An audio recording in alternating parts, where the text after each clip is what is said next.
What's up, everybody? Welcome back to another Pitching Ninja's top 5 filthiest pitches of the day. We'll kick it off with the honorable mentions. First, I have Raisel Iglesias for these changeups. Next, Eury Perez for this 100-mile-an-hour heater, as well as his slider. Don't look at his results yesterday. He's back on the field, and we are happy about it. And lastly, I have Robert Suarez for this 99-mile-an-hour heater and these changeups. My top 5 filthiest pitches of the day yesterday. At number 5, Aroldis Chapman for this 101-mile-an-hour two-seamer and this dirty splitter. At number 4, Merrill Kelly for this wicked two-seamer, as well as this curveball, picking up the sword. He had 7 Ks and 6 scoreless innings, giving up only 4 hits.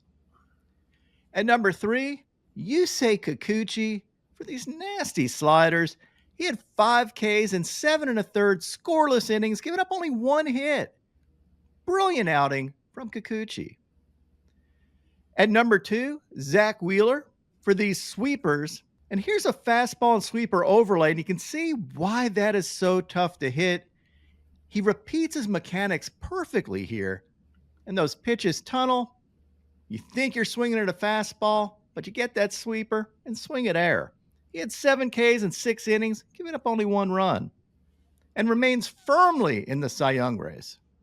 And at number 1, we have Chris Sale for these sliders. Sale was outstanding yet again yesterday with 11 strikeouts and 7 innings, giving up only 1 run on 5 hits. Here's an overlay of his fastball and slider. You can see the filth there. Why that's so tough to hit. I also love them going old school with regular signs instead of that pitch comp stuff. Chris Sale is a throwback, and so are his signs. He also worked in a changeup here, which he kind of shelved. And this was a really good changeup that was somehow balled by the home plate umpire. Sale has been on fire since his arm angle change. Here's an overlay that shows the difference in his arm angle now versus earlier in the season. It's not a huge difference. It's just a couple of degrees difference, but that has made a huge difference in the results of his pitches because his slider, instead of sweeping across the zone, now has a little bit more of a downward angle to it.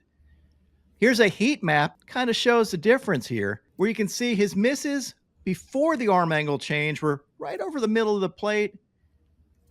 And now he's been much more consistent with his slider. I also did a line that shows the kind of the angle that his pitches are coming in at based on the heat maps. And you can see it's a little more steep now. And before the arm angle change, it was a little flatter. I mean, again, we're talking about the difference between 7 degrees and 9 degrees. You're not going to see a huge difference, but you can see it maybe a little bit in the shoulder tilt. In his last 8 starts, he's at a 1.13 ERA with 72 Ks in 52 2/3 of an inning. And his ERA is now down to 2.79. He is absolutely pitching like Cy Young Chris Sale. And I got to think he's at least somewhere looking at getting in contention for a Cy Young this year and has to be an all-star this year. Now on the Ninja Notes, Wade Miley came in like a wrecking ball. No, he didn't. He only had 2 Ks in 5 innings, giving up 3 runs.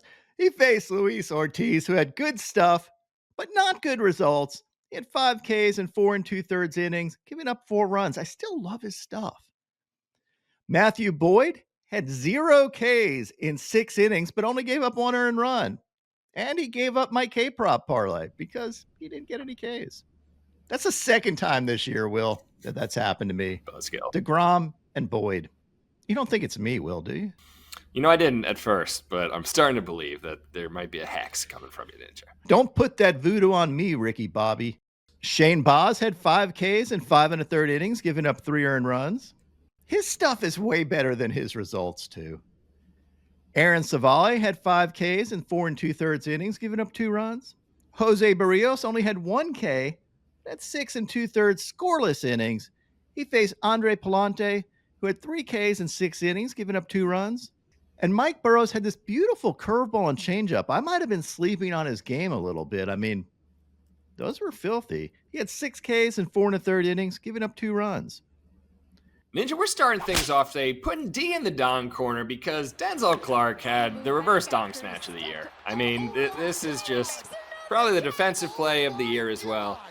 Ninja, I will say, I'm going to be honest, and this is not to take anything away from Denzel Clark or Denzel Washington for that matter, but I'm a little sick of this catch already because I saw this on social media no less than 600 times, and every single person was one-upping the person before them of, this is the greatest catch you will ever see.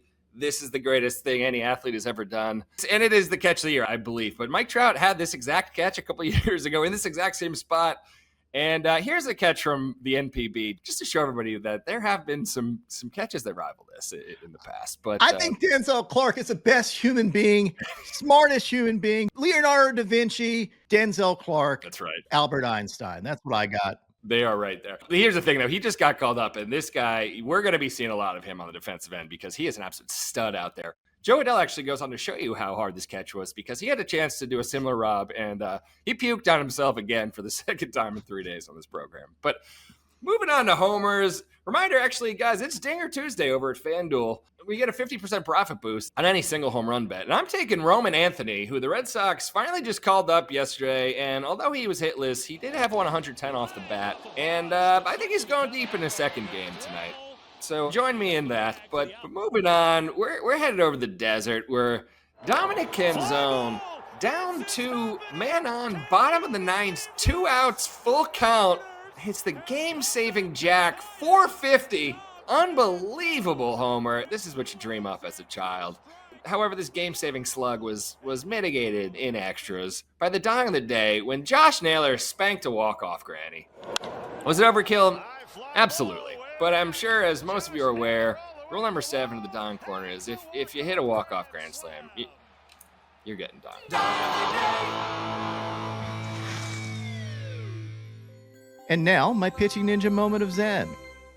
I don't know what happened to Matt Strom here. Looks like he got eaten up by the Waste Management logo. My picks of the day today are a 3-leg parlay. I'm going to start out with Mick Abel for 5Ks or more, then take Grant Holmes for 5Ks or more, and top it off with Lance McCullers for 6Ks or more. What would your picks of the day be?